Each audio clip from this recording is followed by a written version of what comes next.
하나님 말씀은 신약성경 누가복음 46절로부터 49절 말씀까지 보겠습니다. 신약편 91쪽 누가복음 2장 46절로 49절 말씀까지 한 목소리로 같이 읽습니다. 사흘 후에 성전에서 만난즉 그가 선생들 중에 앉으사 그들에게 듣기도 하시며 묻기도 하시니 듣는 자가 다 그 지혜와 대답을 놀랍게 여기더라. 그의 부모가 보고 놀라며 그의 어머니는 이르되 아이야 어찌하여 우리에게 이렇게 하였느냐 보라 내 아버지와 내가 근심하여 너를 찾았노라. 예수께서 이르시되 어찌하여 나를 찾으셨나이까 내가 아버지 집에 있어야 될 줄을 알지 못하셨나이까 하시니. 아멘. 49절 말씀까지 보았습니다.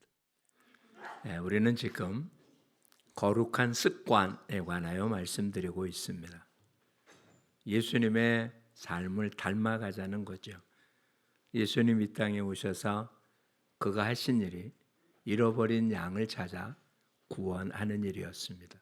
그래서 그가 인기가 많고 사람들이 많이 그를 따라다녔어도 그것이 주 업무가 아닌 다른 마을로 가고 또 아무리 많은 사람이 따라왔다 할지라도 복음의 모습이 아닌 병을 고치고 떡을 먹는 것에 급급한 사람들은 다 떠나고 오히려 생명의 말씀을 귀담는 사람에게만 다가갔음을 봅니다.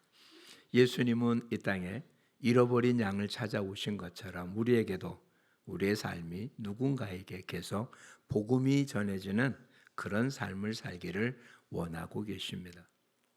또한 그러한 삶을 살기 위해서 육신을 가졌던 주님은 그가 하나님이기 때문에 모든 일을 할 수 있었던 것이 아니라 끊임없이 기도하는 삶을 통해서 그 일을 이루셨음을 우리는 지난주에 살펴보았습니다. 습관을 쫓아 감난산에 가셔서 기도하시고 새벽 미명에 기도하시고 제자를 선택할 때 큰 정말 많은 일들이 있을 때 주님은 밤이 맞도록 기도하며 그것을 준비했습니다. 그렇게 하지 않으면 이 땅에 어느 누구도 하나님의 뜻이 무엇인지 몰라서 못하는 게 아니라 하나님의 뜻을 행할 수 있는 사람이 없기 때문에 그렇습니다. 한번 살펴보십시오. 우리는 친척보다도 누가 더 가깝다고요? 옆에 있는 이웃이. 그렇죠? 눈에서 멀어지면 관계가 멀어집니다. 근데 솔직히 하나님은 안 보이고 사람은 보이잖아요. 하나님은 안 보이고 물질은 보이고 그 물질로 인하여 당장 기쁘기도 하고 힘들기도 하고 그럼 우리는 어디에 먼저 손을 벌리고 어디에 가까워지고 무엇에 더 접근하겠습니까? 보이지 않는 하나님보단 보이는 것이 훨씬 더 가깝게 갈 수밖에 없는 그런 우리의 육체를 가지고 있기에 기도하지 않으면 보이지 않는 하나님이 아니라 보이는 것에 끌려갈 수밖에 없는 존재. 주님은 우리한테 보이지 않는 하나님과 늘 동행할 수 있도록 기도하는 습관을 주님 가지셨고 우리한테도 그런 삶이 되기를 요구하고 계십니다. 그래서 우리 보고 쉬지 말고 기도하라고 하잖아요.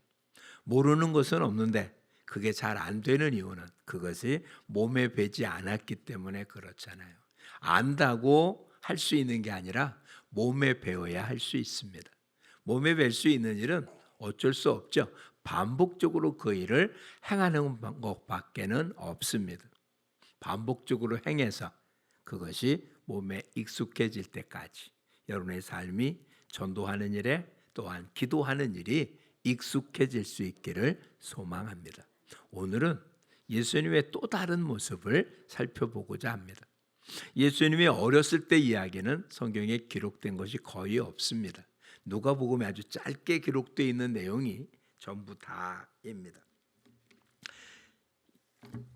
오늘 본문으로 본 그 앞에 부분에 40절 말씀에 의하면 이게 그가 태어나서 애굽으로 도망갔다가 돌아왔다라는 이야기가 마태복음에는 기록되어 있지만 그것이 뭐 어디서 어떻게 했는지는 알 수가 없잖아요. 태어나기는 베들레헴에서 태어났고 헤롯이 동방 박사의 이야기를 듣고 그를 죽이려고 하자 애굽으로 도망갔다가 한 2년여 만에 돌아오지만 헤롯은 죽고 그의 아들이 또다시 정권을 잡고 있기 때문에 베들레헴에 살기가 무서워서 나사렛에 가서 살아서 나사렛 예수라는 이름을 붙게 됐습니다. 그리고는 다른 기록이 하나도 없는데 누가복음에만 어렸을 때 예수님의 모습이 기록되는데 그 첫 번째가 40절이에요. 같이 한번 읽어볼까요? 아기가 자라며 강하여지고 지혜가 충만하며 하나님의 은혜가 그의 위에 있더라. 요 얘기 하나 달랑 있고 그 다음은 오늘 우리가 본문으로 본 그 내용 앞에 부분서부터 41절서부터 시작해서 52절까지 내용이 그게 아마 한 12살쯤 됐을 때 그 이유는 41절에 보면 6월절 되면 예루살렘에 올라갔고 42절에는 12살 되었을 때라고 나이를 정해줍니다. 왜 12살 때 6월절 지키러 예루살렘에 올라갔을까? 12살이 되면 성인식을 합니다. 그러니까 우리의 지금 따져서 뭐 청소년 뭐 따질 것 없고요. 아이가 엄마 품에서 성장해서 12살이 되면 율법을 암송하게 되고 율법을 암송해서 어느 정도 인정을 받으면 이제 회당에 가서 예배를 드릴 수 있는 자격이 주어져서 그걸 성인식이라고 합니다. 유대인들은 지금도 이 성인식은 아주 거창하게 합니다. 이 12살이 우리로 따지면 13살이죠. 이제 올해부터 바뀐 대로 한다면 우리도 그냥 만 나이 12살입니다.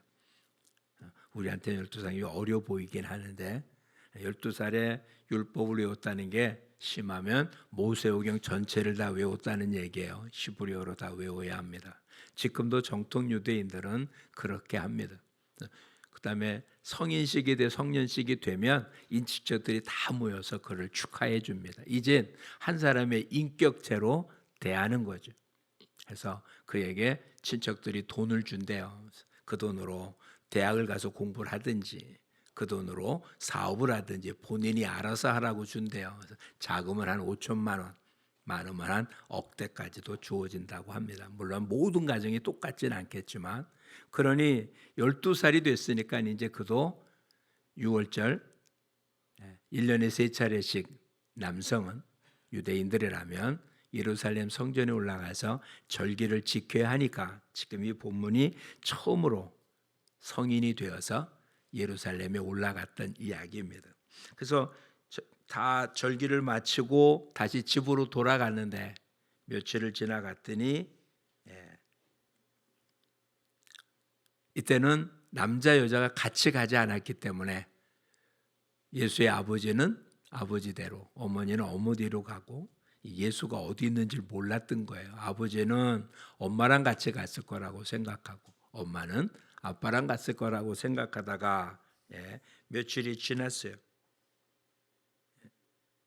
며칠이 지났는데 아이가 없자 다시 거꾸로 올라갔죠. 예루살렘까지 올라가고 그때 오늘 우리가 본 본문입니다. 46절 사흘 후에 그러니까 헤어진 지 사흘이나 돼서 예루살렘에 올라갔더니 예루살렘 어디에 성전에 있었다. 그리고 랍비들과 함께 대화를 나누고 있는 예수를 발견합니다. 그리고는 부모가 이제 이렇게 말하는 거죠.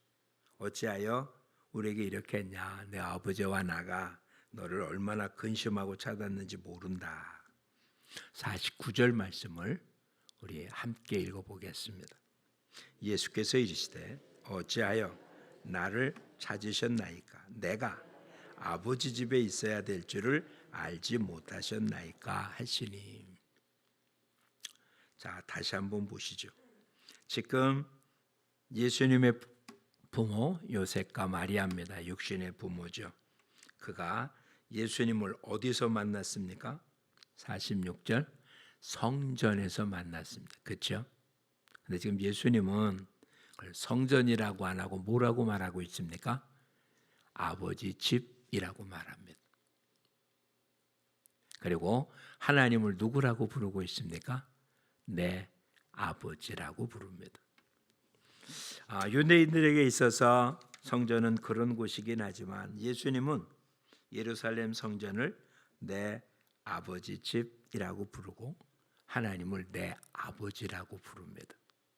예수님은 이렇듯 하나님 앞에 예배드리는 삶이 예수님만이었겠어요? 이 당시 유대인들은 누구나 다 그러한 삶을 살았습니다. 다르다면 성전에 올라간 데 비해서 예수님은 누구의 집에 갔다고요? 아버지 집에. 누구 만나러 갔습니까? 아버지. 그리고는 누구와 함께 있는 것이 옳다고요? 내가 아버지 집에 있어야 될 줄을 알지 못합니까? 예배가 뭐냐? 아버지 만나서 아버지와 함께 하는 게 예배입니다. 이 예배의 순서에 뭘 어떻게 하고 이런 행위 자체가 아니라 하나님의 존전 앞에서 하나님의 임재를 경험하는 이것이 예배입니다. 그런데 이 모습이 공식적으로 예수 그리스도께서는 성인이 됐다는, 우리로 말하자면 성인이 20살이겠지만 이들에게 성인식은 12이었으니까 12살 때 그는 하나님의 성전에 동네마다 회당이 있었을 텐데 그것과는 전혀 상관없이 회당에서가 아닌 성전에 올라가 아버지 집에 올라가 주님을 찬양하고 경배하는 게 그의 삶 우선순위였었음을, 내가 내 아버지 집에 있어야 되는 것을. 우리 친구들도 예수 믿는 사람들이잖아요. 우리 매번 첫째 주는 우리 주일 학생들하고 함께 예배는 통합 예배를 드리는데 우리 친구들이 원하는 게 두 가지가 있더라고요. 못 알아듣겠다. 내 말을 못 알아듣겠대요. 그러겠죠. 두 번째는 너무 길대요. 빨랑 끝냈으면 좋겠답니다. 근데 오늘은 예수님이 언제 때 이야기라고요? 12살 때입니다. 그렇죠? 그러면 여러분하고 큰 차이가 없어요. 또 지금은 과거보다 육체적인 성장 속도가 훨씬 빨라서 예수님 12살 때는 우리 친구들 10살 미만하고도 비슷할 거예요. 그렇죠? 2000년 전에 12살이 2009년 후에 지금의 모습, 우리 어르신들 이해되겠죠? 여러분이 지금 한 10살 때쯤에는 지금 우리 아이들 같았겠어요? 안 그랬잖아요. 그렇죠? 학교 갈 때 어떻게 했습니까? 그때는 다 똑같았죠. 다 못 하고 다녔습니까? 손수건이 붙이고 다니잖아요. 코 흘려가고 코 닦으라고. 요즘 그런 친구 있어요? 하나도 없잖아요. 요즘은 발달이 잘 돼서 아이들이 훨씬 큽니다. 그러니 지금 우리 친구들 예수님 12살이라고 한 것과 비슷한데 그때 예수님 누구를 찾았다고요? 아버지를 찾았어요. 하나님을 아버지라고 부르고 아버지 집에 있어야 된다고 그런 거예요. 예수님이 무엇이 그의 삶의 습관이었다고요? 기도하는 게 예수님의 습관이었어요. 다른 사람에게 하나님의 나라를 전하고 복음을 전하는 게 예수님의 습관이었어요. 예수 믿는다는 건 다른 얘기가 아니에요. 교회 다닌다는 게 예수님을 믿는다는 게 아니라 예수님을 닮아가는 게 예수님을 믿는 거예요. 교회를 아무리 다녀도 예수님을 닮지 않았다면, 예수님의 말씀을 따르지 않는다면 예수 믿는 사람이 아니죠. 그냥 교회 다니는 사람이에요. 정치인들 중에 기독자들이 많아요. 예수를 믿기 때문이 아니잖아요. 표가 많이 나오기 때문에 그렇죠. 정치인이 나가는 교회가 조그마한 개척교회 나가는 사람 보셨어요? 없어요. 그렇죠? 거기 나와요. 표가 안 나오는데 왜 나오겠어요? 큰 교회 가야 되죠. 큰 교회. 물론 모든 사람이 그러진 않아도 그런 분들은 예수님 만나러 가는 거 아니잖아요. 아버지 집에 가는 게 아닌 거죠. 표박 관리하러 가는 거잖아요. 사업하는 사람들 중에도 많이 그래요. 물론 그리 잘못된 것은 아닙니다. 그런데 더 중요한 건 아버지 집에 아버지를 만나는 게 예배라는 걸 잊지 말아야 합니다. 마태복음 18장에 20절 예수님 우리에게 잘 아는 말을 해요. 내 이름으로 두세 사람이 모인 곳에 내가 너희와 함께 하겠다고 약속하십니다. 왜 하필이면 두세 사람이 모인 곳에 주님이 함께 한다고 했을까요? 유대인들의 최소 단위는 10명입니다. 성인 10명. 즉 성인 10명이 있으면 그들은 회당을 유지할 수 있었어요. 그래서 성인 한 사람 한 사람이 낸 11조가 그 회당장의 생활을 책임질 수 있었기 때문에 그다음 유대인들의 가장 작은 숫자는 10명이 한 단위가 되어줄 수 있었습니다. 그런데 지금 예수님은 가장 작은 단위를 10명이 아니라 몇 명이라고요? 두세 명이. 이것은 초대 기독교의 최소 단위였던 거예요. 유대교가 아닌 기독교의 최소 단위는 두세 명이 모여서 예배를 드리면 그거의 예배로 인정될 수 있었어요. 왜? 주님이 그 가운데 계시니까. 거기에다가 주님이 함께 하겠다고 한 그 말, 두세 사람이 모으면 있을 거라는 말이 미래형 단어가 아니고요, 현재형 단어예요. 즉 두세 사람이 모여 주님 앞에 예배드리는 그곳에 주님이 어떻게 한다고요? 그냥 계속 같이 있으시다고요. 주님 우리에게 주님과 함께하는 삶, 어떤 형태가 되어서 예배 형태가 되었든 찬양의 형태가 되었든 그와 같은 형태의 모습이 아니라 주님의 임재가 있는 모습들이 이루어지는 그런 예배의 삶을 주님이 우리에게 요구하고 있음을 기억해야 될 것입니다. 예배는 다른 게 아니에요. 하나님의 임재하심이 선포되는 거예요. 그러니까 혼자서는 예배 드릴 수 없죠. 그렇죠? 두세 사람이 주의 이름으로 모이면 그곳에 주님이 임재하십니다. 혼자 있다고 예배가 안 되는 건 아니에요. 코로나를 통해서 우리가 모일 수 없게 되자 영상을 통하여 예배를 드리는 편법을 쓸 수밖에 없었어요. 좋은 점은 있죠. 시간과 장소에 아무런 제한을 받지 않고 복음을 전할 수 있고 복음을 들을 수 있고 예배에 동참할 수 있는 좋은 장점은 있습니다.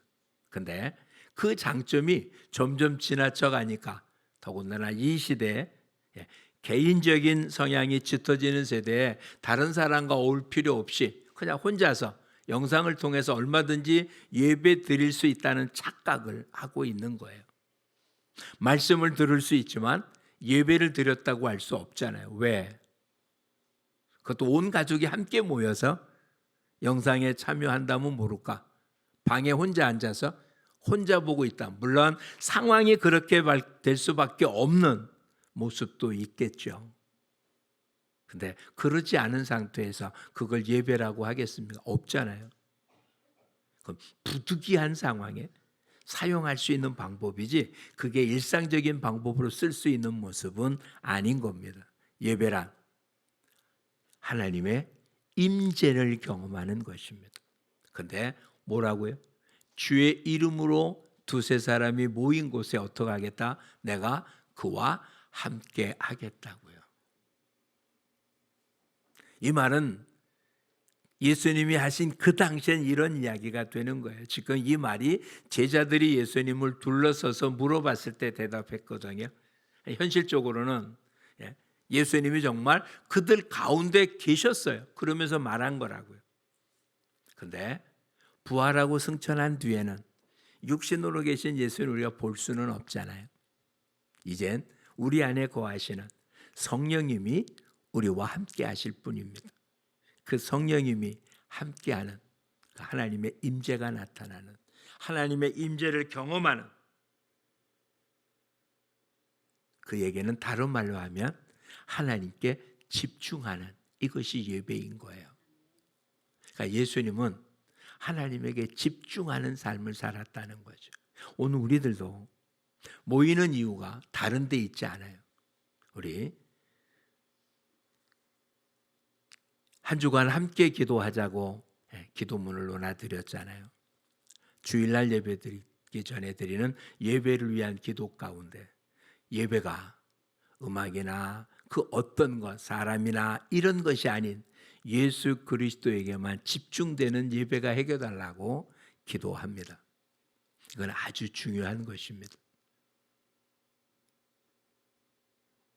그래서 우리는 공식적으로 누가 특송을 부르든 찬양을 하든 박수를 치지 않는 이유는 그 일을 한 사람이 아니라 그 찬양을 받으시는 하나님을 높이기 때문에 그렇습니다. 그렇게 수고한 사람이 수고한 게 헛됐다는 게 아니고요. 수고하고 애썼죠. 근데 그들이 찬양한 것도 우리 보고 들으라고 한 게 아니고요. 우리를 기쁘게 한 게 아니고요. 하나님에게만 들어진 거거든요. 그래서 하나님께 들어지지 않는 모든 것들은 가능하면 잘라 없애는 거예요. 주님에게만 집중할 수 있도록. 이것이 우리 모두에게 어려서부터 삶 속에 몸에 밴 그런 모습이 되어지기를 축복합니다. 예배, 이것만큼 놀라운 게 없습니다. 이사야 6장에 보면 이사야가 성전에 들어가서 있다가 놀라운 환상을 봅니다. 하나님 거룩한 보좌에 앉아 있는데 스라비 천사죠. 6개 날개를 가진 천사들이 날면서 거룩하다, 거룩하다, 거룩하다 찬양을 부릅니다. 날개 2개로 자기 발을 가리고, 날개 2개로 자기 얼굴을 가리고, 두 날개로 날면서 주님을 찬양합니다. 하나님은 그러신 분이에요. 즉 하나님이 만들어 놓은 영적인 존재인, 어찌 보면 잘못된 것이 없는 하나님을 섬기라고 만들어진 천사조차도 하나님 앞에서는 얼굴을 들 수 없는 그런 존재입니다. 그의 거룩이 어떠한지 하나님 앞에 나설 수 없는 존재입니다.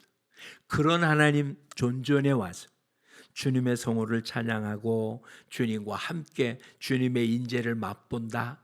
이것보다 더 크고 놀라운 은총이 있겠습니까?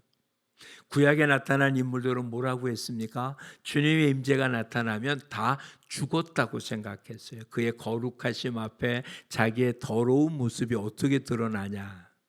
근데 우리는 히브리서 4장에 우리에게 대제사장이 있는데 그는 우리와 똑같습니다. 우리의 모든 걸 경험했어요. 그래서 우리의 모든 걸 이해하고 도와줄 수 있습니다. 단 죄가 없으세요. 그래서 우리는 그분의 힘을 입어서 때를 따라 돕는 은혜를 얻기 위하여 은혜의 보좌 앞에 담대히 나갈 수 있는 특권을 얻었습니다. 왜냐하면 우린 지금 어디에 있다고요? 아버지 집에. 누구 만나러 왔습니까? 아버지 만나러 왔습니다. 만왕의 왕 만나러 온 거 아니고요. 만유의 주를 만나러 온 게 아닙니다. 천지 만물을 창조하신 창조주 하나님을 만나러 온 게 아니라 창조주 하나님이신 아버지를 만나러 오는 것입니다. 여기에는 아무런 것이 없습니다. 도대체 아버지를 만나러 온 자녀에게 뭐가 필요하겠습니까? 단지 주의 자녀라는 것 하나만 가지고 들어가면 됩니다. 우린 그런 일에 대한 이야기를 거의 안 쓰는데 미국에 글을 써서 놨던 목사님들 그런 이야기를 자기 이야기를 많이 합니다. 글을 쓴다는 게 얼마나 뼈를 깎는 듯한 모습입니까? 만약에 글이 안 써지면 참 고민하고 애쓴다고 하거든요. 서재에 있는데 그 서재를 아무것도 없이 마냥 드러날 수 있는 건 자기의 어린 딸입니다. 그렇게 아주 애쓰고 집중하고 있는데 있다가도 문 열고 들어오면서 아빠 그러면 그냥 놓고 아이와 같이 놀지 왜 들어왔냐고 소리치지 않는다. 그게 아버지잖아요. 그렇죠? 대통령궁에는 자녀가 무슨 걸림돌이 있습니까? 자녀라는 이름으로 물론 집무하는 데를 마음대로 들어갈 수 없겠죠. 그러나 그것도 큰 문제는 안 되지 않겠어요? 오늘 저와 여러분 예배는 하나님의 자녀인 우리가 아버지인 하나님을 만나는 그런 복된 곳입니다. 그러니 이 자리를 사모해야 되지 않겠어요? 기뻐해야 되지 않겠어요? 그 주님이 모든 걸 다 마련해 놓고 예수님 부활하신 뒤에도 제자들은 부활의 주님을 만난 뒤에 무엇을 해야 되는지 몰랐습니다. 그래서 요한복음 21장에는 그래서 고기 잡으러 갑니다. 다시 디베라 바닷가에 베드로와 몇몇 사람이 고기 잡으러 가요. 부활하신 예수님을 못 만난 거 아닙니다. 이미 2번이나 직접 만났습니다. 그런데 부활의 주님을 만났다고 뭐 어떻게 해야 될지 모릅니다. 함께하지 않으니까. 육신의 일에서는 계속 함께 했으니까 주님 따라다니면 됐는데 이제 주님은 부활하신 뒤에 만나긴 했습니다. 그런데 뭘 해야 될지 모르니까 고기 잡으러 갔습니다. 한 마리도 못 잡았죠. 예수님이 오른편에 그물을 던지라고 합니다. 그때까지도 그가 누군지 몰랐습니다. 고기가 잡힌 뒤에야 옛날 깊은 곳에 그물을 던지라는 말이 생각났고 그 예수님인지 알고 베드로는 겉옷을 벗고 그냥 물 위에 뛰어들어서 예수님 만나러 옵니다. 그런데 예수님 숯불에 고기를 굽고 계셨습니다. 밤이 맞도록 아무것도 못 잡은 제자들입니다. 주님을 따라다니냐고 모든 걸 다 버린 제자들입니다. 부활의 주님을 만났지만 앞으로 어떻게 살아야지 아무것도 몰라서 정말 낙심했던 제자들입니다. 근데 그 제자들 앞에 주님은 숯불에 고기와 떡을 굽고 있어서 와서 조반을 먹으라 라고 합니다. 주님은 저와 여러분에게 오늘도 말씀의 양식을 준비하고 와서 먹으라고 하는 겁니다. 수고하고 무거운 짐진 자들아 다 내게로 오라. 내가 너희를 쉬게 하리라. 여러 번 말씀드렸지만 70년, 80년대 우리나라 산업화가 한참 일어날 때 농촌에 있는 많은 이들이 서울로 올라왔습니다. 뭐 특별한 기술이 없었기 때문에 봉제 공장 등등 일을 하고 이제 그나마 웬만한 좋은 회사에 복지가 웬만큼 된 곳은 명절이 되면 차를 계절의 중가에서 고향집에 뭐 선물을 바리바리 싸들고 갈 수 있었습니다. 근데 그러지 못한 사람들은 어떡합니까? 집에서 보내줘서 나오지 않았잖아요. 그냥 너무 힘들고 어려워서 성공하겠다고 올라왔는데 풀칠하고 살기 어려운 그 당시엔 또 얼마나 많이 노동력을 착취했습니까? 그러니 명절이 돼서 쉬긴 하지만 뭘 가진 게 없으니까 집에 못 내려가서 답답해했잖아요. 근데 과연 부모가 손에 가진 게 아무것도 없어서 부모에게 드릴 것이 없어서 못 오고 있는 자녀들을 뭐라고 할까요? 그렇죠? 그냥 오랫동안 못 본 자녀들이 와서 만나기만 했으면 좋지 않겠어요? 우린 자꾸 잊어버리고 있어요. 내가 무엇을 해야 아버지를 기쁘게 할 수 있을 거라고요. 내가 무슨 선한 일을 해서 내가 뭔가 아름답고 좋은 일을 해서 뭔가 열매를 맺어서 상을 받아서 그래서 아버지께 나오면 아버지가 그 일로 기뻐할 거라고요. 아니요. 아버지는 그냥 저와 여러분이 아버지 집에 온 것만 가지고 기뻐하십니다. 다른 거 아무것도 없습니다. 그가 가지고 온 선물이 좋은 게 아니라 그냥 아들이 알고 있는 누가복음 15장에 나타난 집을 나간 아들을 생각해 보시죠. 그가 갖고 온 게 뭐가 있습니까? 유산을 미리 달라고 한 얘기는 이젠 아버지는 죽었다는 얘기잖아요. 죽은 뒤에야 받을 유산을 미리 다 받았어요. 탕진했습니다. 아무것도 없어요. 이제는 아들이라고 불리지도 못하겠어요.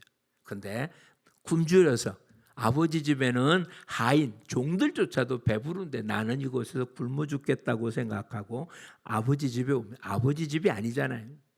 이젠 정말 종처럼 쓰게 달라고 먹을 것만 좀 달라고 왔지만 아버지는 그냥 아들이었어요. 그가 어떤 모습이었든 상관없습니다. 이미 상거가 먼데 아버지는 아들의 희미한 그림자만 보고도 아들인 줄 알고 달려가 그를 품에 안습니다. 정말 돼지를 키웠잖아요. 유대인들에게서 돼지는 짐승도 아니에요. 먹지도 못하는, 제물로 드리지 못하는 그러니 뭐 이방인들을 위해서 기르는 돼지를 키웠으니 그 냄새 또 어떻게 했겠습니까? 아버지는 전혀 상관없어요. 아버지에게 왔다는 것만 가지고도 전혀 아버지는 그를 품고 목욕시키고 새 옷을 입히고 그의 손에 가락지를 다시 끼워줍니다. 너는 내 아들이다. 오늘 이 시간은 바로 그런 거예요. 아버지를 만나러 왔고 아버지는 버선발로 우리를 품어주십니다. 부끄러워 머리도 못 들겠고 아버지라고 부르지도 못하겠는데 아버지는 전혀 상관없이 그냥 아버지 집에 왔다는 이유 하나만 가지고 아버지 앞에 나왔다는 이유 하나만 가지고도 기쁨으로 우리를 맞아주십니다. 주님은 바로 그 일을 우리에게 알려주시는 거예요. 저와 여러분 이 땅에 결코 행복하지 않잖아요. 한 주간도 편안하지 않았잖아요. 하루하루 지나가면서 즐거워지는 게 아니라 점점 무거워지잖아요. 인생의 짐이 점점 무거워지지 않아요. 어떤 노래 가사처럼 너무 많은 일을 해서 발도 손도 다 무겁잖아요. 근데 주님 뭐라고요? 내게로 오랍니다. 주님 앞에 나오십시오. 그게 예배예요. 다른 거 아무것도 안 해도 됩니다. 그냥 아버지 앞에 나오십시오. 아버지를 찾으십시오. 하나님만 바라보십시오. 그것이 오늘 우리들의 모습입니다.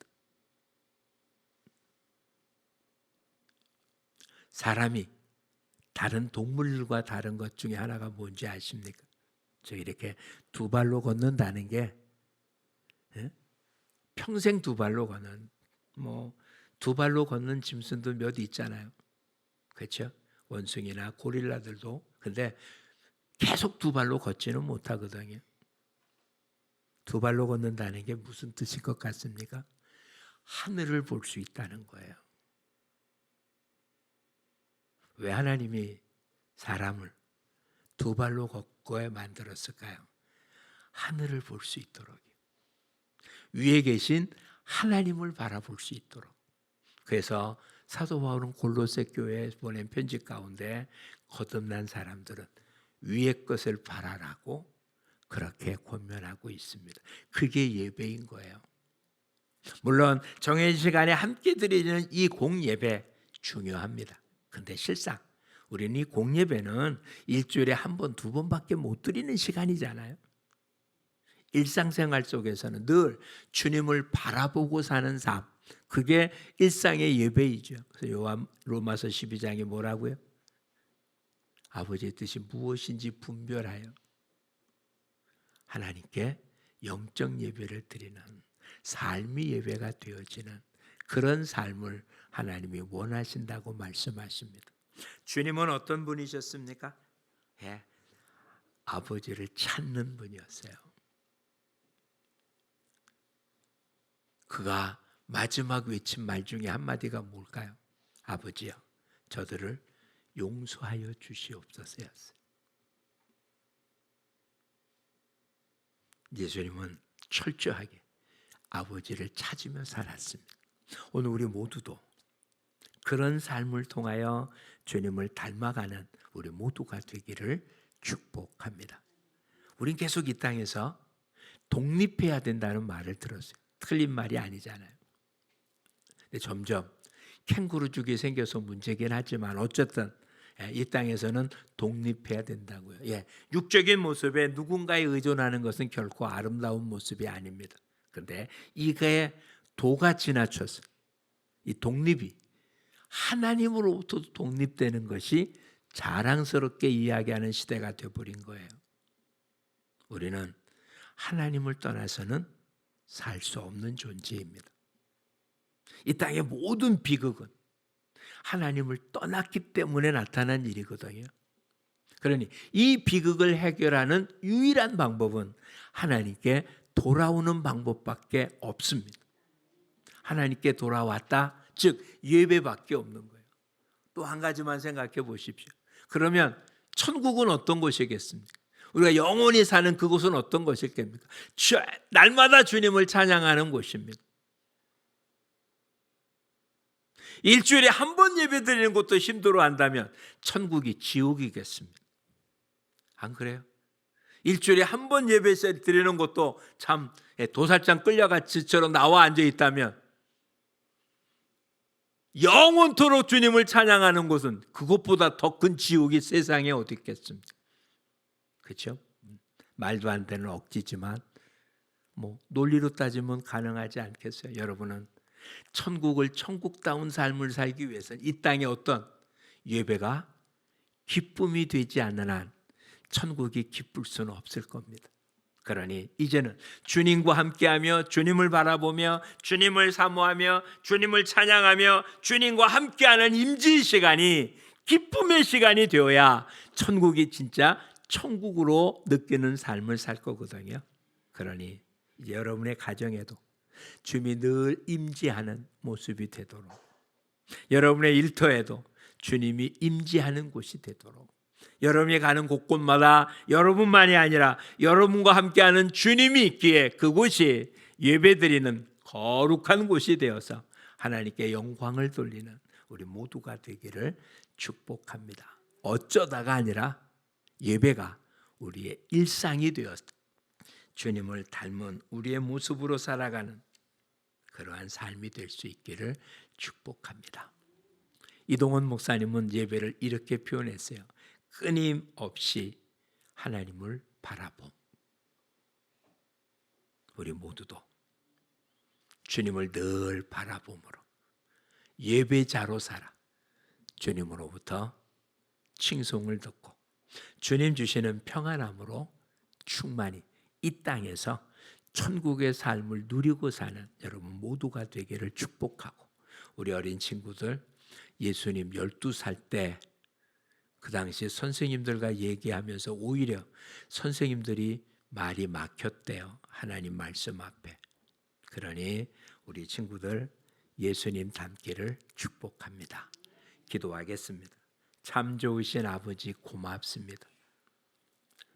예배를 받으셔야 될 분, 기도를 받으셔야 될 분, 주님 모든 것을 받으실 분이 오히려 기도하는 자로 예배자로 살아간 이유는 우리 보고 그렇게 살라고 본을 보이셨음에 틀림없사오니 주님 닮는 우리 모두가 되게 하옵소서.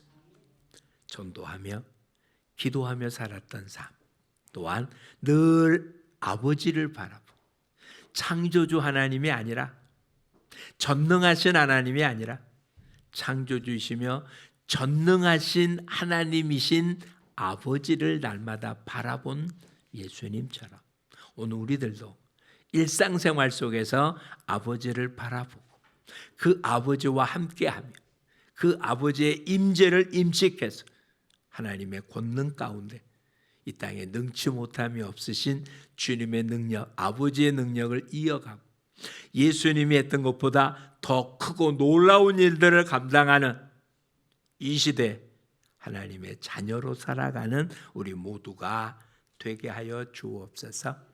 예수님 이름으로 기도합니다. 아멘.